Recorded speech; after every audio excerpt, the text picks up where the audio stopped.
السلام عليكم أعزائي المتابعين أينما كنتم، حياكم الله ومرحبا بكم في هذا الفيديو الذي من خلاله سأتطرق لكم حل لكم جميع مشاكل التي يعاني منها الجميع من الأخوة والأخوات، وهي بطء جهاز الأندرويد وارتفاع درجة حرارة الهاتف. طبعا أريد أن أنبه لحظة هكذا مقتطف، ننزل 2 فيديوهات في الأسبوع، اليوم الاثنين الساعة 6 مساء ويوم الجمعة الساعة 6 مساء، فلا تنسوش الاشتراك بالقناة وتفعيل زر الجرس ليصلك كل جديد من المحتوى. طبعا مع الاستخدام لهاتفك الجديد باستمرار هتشعر انه اصبح بطيء بعض الشيء، على الاقل ليس بالسرعه التي كانت عليه بالايام الاولى لاستخدامك الهاتف. وهذا الفيديو ما يقتصرش على الهواتف ذات الاسعار المنخفضه او المتوسطه، حيث ان الهواتف المتقدمه ايضا عرضه لهذا التباطؤ، خاصه مع الاستخدام المستمر. طبعا بعيدا كل البعد يعني عن اعاده ضبط المصنع، التي انا اوصفها انها عمليه إصلاح قاتلة، كون إن جميع إعداداتك السابقة سيتم حذفها نهائيا. وطبعا هناك العديد من النصائح التي سأذكرها أو التطبيقات أو الخطوات التي تطبقها معي أولا بأول، فتابعوا معي إلى النهاية. طبعا أول خطوة هي الاستعانة بتطبيق فايرز باي جوجل. طبعا هذا التطبيق يقوم بمسح وتنظيف بيانات التخزين المؤقتة، وهذا التطبيق طبعا رهيب جدا جدا جدا، حيث انه لا يحلل هاتفك بعرض الملفات والتطبيقات الغير مستخدمة بس، ولكنه يتيح ايضا نقل الملفات بسهولة. وايضا من ميزاته الرائعة انه قادم بتصميم سهل التعامل معه، حيث انه التطبيق يتضمن علامتين تبويب فقط، اللي هو علامة تبويب الذاكرة الاساسية الداخلية للجهاز والذاكرة الخارجية. بس انا مش موجود معي ذاكرة خارجية، ولا كانت تظهر علامة التبويب الاخرى اللي هي 2 علامة تبويب، بس انا موجود معي علامة تبويب واحدة. فاذا كنت انت مستخدم ذاكرة خارجية فعد تظهر لك علامة تبويب اخرى هنا تحت العلامة التبويب الاولى.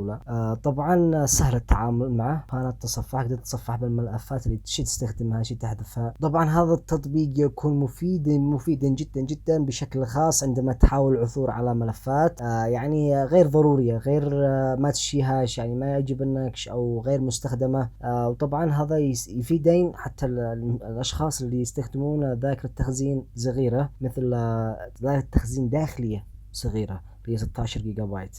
قدرت تتحكم بالملفات الغير مستخدمة، يعني قدرت تحدد اخلال المساحة. طبعا في معك ميزة اخرى، وانه امر رائع يعني جدا جدا جدا اذا كنت تطلع الى مشاركة ملفات، يعني من هاتف الى هاتف اخر، يكون الهاتف الاخر معه نفس التطبيق اللي فايرز باي جوجل. طبعا هذا التطبيق لديه ميزات جدا جدا رهيبة، فهذا التطبيق لديه ميزات يغنيك عن أكثر التطبيقات، وهو تطبيق سهل الاستخدام. وطبعا في رابط التطبيق أسفل الفيديو ستجدونه في الوصف.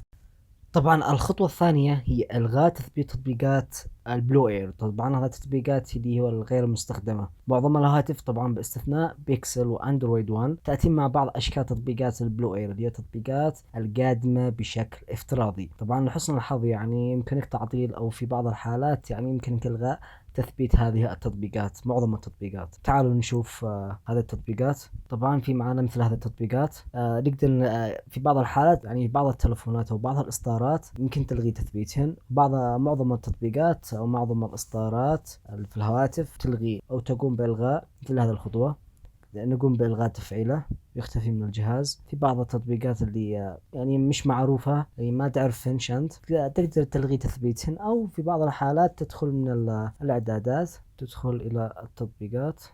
طبعا هذا تعمل all apps، طبعا enable disable، طبعا اللي مفعل له انت تقدر تشوفن، اللي انت مفعل له تقدر تشوفن، اللي ما قدرت تتعرفش عليه في بعض الحالات بعض التطبيقات ضروري تخليهن، يعني مثل هذا التطبيقات تقدر تخليهن، او التطبيقات اذا انت ما تستخدمش تقدر تلغي تفعيلهن. وايضا يمكنك استخدام تطبيق السابق اللي هو فايرز باي جوجل لتحديد التطبيقات الغير المستخدمة على هاتفك، يعني ان كنت يعني عند الحاجة بس. طبعا الخيار الثاني اللي تقوم بالخيارة بعمله.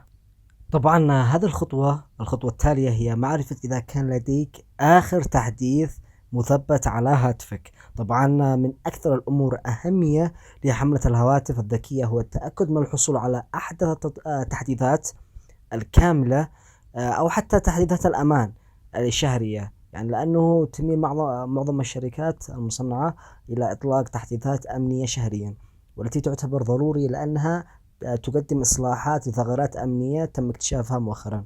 وعلى الرغم من أنه قد لا ترى فرقا كبيرا في تجربة المستخدم الإجمالية عن تثبيت تصحيح الأمان، إلا أن تحديثات النظام الأساسية وإصدارات الصيانة تميل إلى قائمة من الإصلاحات التي تعمل على تحسين أداء هاتفك بشكل كبير. مع ذلك هناك عدد قليل جدا من الشركات التي تقدم تحديثات شهرية باستمرار، وفي أغلب الأحيان من المحتمل أن هاتفك يحصل على تصحيح أمان واحد كل 3 شهور. ولمعرفة إذا كان لديك ما إذا كان يعني يوجد تحديث، أولا عليك القيام بالتوجه إلى الإعدادات، ثم إلى سيستم أبديت، ثم يقوم بالفحص. اعمل تشيك أبديت، إذا طلع لك في تحديث جديد قم بتثبيته على الفور. طبعا يستغرق يمكن حوالي نص ساعة إلى ساعة بالكثير. الخطوة التالية هي طبعا إلغاء التطبيقات أو الصفحات المشغلة في الخلفية أو المستخدمة مؤخرا. أعمل خليكهن. طبعا هذول التطبيقات أنا مستخدم لهن، أنا أصلا مشغل تصوير الشاشة، هذول التطبيقات مستخدم لهن أنا حاليا، ما اقدر اشغل لك هنا. طبعا هذا يخفف جدا جدا من استخدام البطارية، وطبعا يقلل يزيد سرعة التصفح وعدم بطء الجهاز. طبعا في معنا عدة خطوات الآن نقوم بعملها. والخطوة التالية هي طبعا الخطوة التالية هي الاستعانة بإصدارات التطبيقات اللايت الخفيفة. إذا كنت تستخدم تلفون أو هاتف ذات ذاكرة تخزين محدودين، فقد يؤدي استخدام التطبيق ما إلى إحباط التجربة بشكل كبير. يعني على سبيل المثال تطبيق الفيسبوك الشهير، طبعا باستخدامها الكبير، معروف باستخدامه الكبير للموارد الجهاز، حيث إن من المتوقع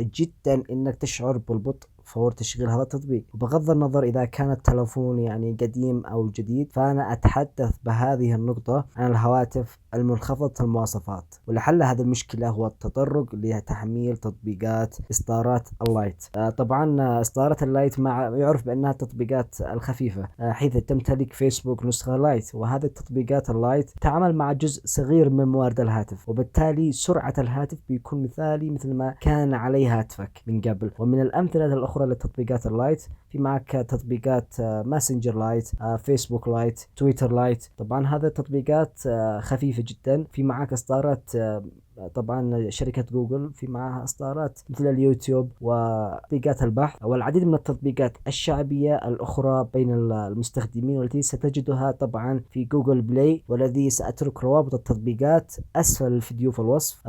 بعد مشاهدة هذا الفيديو فعليكم ضغط الديسكريبشن في الوصف وتحميل هذه التطبيقات من الموقع الرسمي. الخطوة التالية هي تنظيف الواجهة الرئيسي للهاتف، مما لا شك في استخدام خلفية حية على هاتفك الذكي سوف يؤدي إلى إبطاء هاتفك، خاصة لو كنت تمتلك هاتف بمواصفات منخفضة. وإذا كنت تشعر بالكثير من التأخير عند تبديل بين التطبيقات، أو حتى عند الخروج من التطبيق العودة إلى الشاشة الرئيسية، يعني فحاول التبديل إلى خلفية ثابتة وشاهد ما إذا كان ذلك مفيدا. وفي حالة إذا كنت تبحث عن خلفيات حية خفيفة الوزن، يعني لا تستهلك الكثير من الموارد لهاتفك، يمكنك تجربة تطبيق خلفيات جوجل الذي سأترك لكم روابط التطبيقات أسفل الفيديو في الوصف. طبعا الخطوة التالية هي والمهمة تحسين بطارية هاتفك. إذا لاحظت يعني إن بطارية هاتفك يعني بيستنزف بشكل أسرع من المعتاد وترتفع درجة حرارة الهاتف حتى، يعني فعادة ما يكون ذلك بسبب تطبيق خاطئ يرفع وحدة المعالجة المركزية، وتميل التطبيقات الموجودة في الخلفية أيضا إلى استخدام موارد التطبيقات. طبعا يعني لذا من الجيد يعني مراقبة استخدام بطارية الهاتف تمام بانتظام. طبعا ضروري ندخل الإعدادات، ندخل إلى صيانة الجهاز، ثم إلى البطارية. شوف خلينا ننتظر نشوف كم صيانة الجهاز. 100%. إذا أعطاك هنا يعني إذا قال لك 97 98 90 يعني exactly 100%. بس إذا كان دالك هذا الرقم 97 98 80 60 كما وضع لك الرقم، قم بتحسين هذا الخيار على سبيل يقوم بتحسين المعالجة المركزية لك. بعدين تقوم ضغط البطارية. هنا يقوم طبعا يظهر لك تطبيقات هنا مشغلات في الخلفية، قم بتحسينها. تمام. وإذا قمت طبعا في خيار يعني يظهر لكم خيار إذا كانت البطارية يعني بتقول خلاص بطاريتي بتستنزف سريع ما تتعباش سريع، فيجب عليك يعني طبعا اعمل لها توفير متوسط تمام للبطارية. فاذا كنت يعني اذا كان البطارية حقك كرهن بيشتحن، احيانا بيجلس تلفونك ساعتين اكثر من ساعتين هو بيشتحن، او 3 ساعات، او ما يتعبش فل، فانت تدخل الى هذا الخيار الضبط المتقدم، او قم بتفعيل مراقبة طاقة التطبيقات تمام. واذا كان مفعل الشحن السريع بواسطة كابل كان مفعل فقم باطفائه تمام. اذا كان مش مفعل يعني على ما هذا في الشك مش مفعل، فانت يعني شغله تمام، وقم بشحنه مرة واحدة فقط، مرة واحدة اشحنه مرة واحدة حتى لو جلست فترة يعني ساعتين 3 ساعات تمام. بعدين اطفئه وقم بشحنه بعد ما تفرغ البطارية، قم بشحنه يكون يشتغل معك طبيعي. بس لانه هذا الخدمة هذا الشيء لما تعمله يقوم بتنشيط البطارية فقط لا غير. واذا كنت انت من محبين الشحن اللاسلكي السريع فانصحك انك توقف الخيار، لانه خيار مثل ما اقول لك لعب البطارية، هذا يكون خيار سفري يعني نادر ما الاستخدام. يعني اذا كنت بالحاجة خلاص الحاجة القصوى ما بش معك كيبل، ما بش معك احيانا يكون من تلفون لاسلكي طبعا عادي تكون مرة في الشهر مرة في الشهرين، يعني تكون حاجة نادرة مش يكون خلاص استخدام واصل، لانه هذا الشيء الخيار يلعب عمر البطارية. طبعا في معي اشكالية، فاذا كنت انت يعني مفعل الاضاءات الجانبية تمام، او مفعل الوضع المحيط اللي هو حق شاشة التوقف، ايوه الشاشة الثابتة وقت انطفاء الشاشة فيظهر لك الساعة والاشعارات السريعة، فعليك اطفاء الاضاءة الجانبية تمام، واطفاء شاشة المحيط تمام. فعليك اطفاء، لانه هو صح انك تقول انك خلاص يعني تكون حاجة بسرعة خفيفة هكذا تشوف الاشعارات بسرعة، تقوم نظرة سريعة هكذا على الاشعارات طبعا. واذا كنت يعني احيانا مشغل البلوتوث تمام، اذا كنت انت مشغله ما بتستخدمش فطفيه، قم بعملية اطفاء البلوتوث، لانه ما صح ما تقولش هو ما ياخذش انت يعني انت تتكلم ما هو ما ياخذش يعني كمية كبيرة من الموارد الجهاز، صح انا معك، لكن هو عامل مساعد لكي تحافظ على عمر البطارية وأداء جهازك. طبعا هذا الفيديو يعني من الضروري أن ينظر إليه بأن لها الأهمية مما يستحق تمام، كون أن مشكلة بطء أجهزة الأندرويد وارتفاع درجة حرارة الجهاز مشكلة عامة تقع على الجميع. فإذا عجبك الفيديو لا تنسى عمل لايك للفيديو والاشتراك بالقناة ليصلك كل جديد، وعمل تعليق لكي تعطيني رأيك كيف شعرت بهاتفك بعد تنفيذ هذه الإعدادات. وإذا كان لديك المزيد من الإعدادات والتحسينات الرجاء قم بوضعها في التعليقات أسفل الفيديو ليساعد جميع، وشكرا لكم.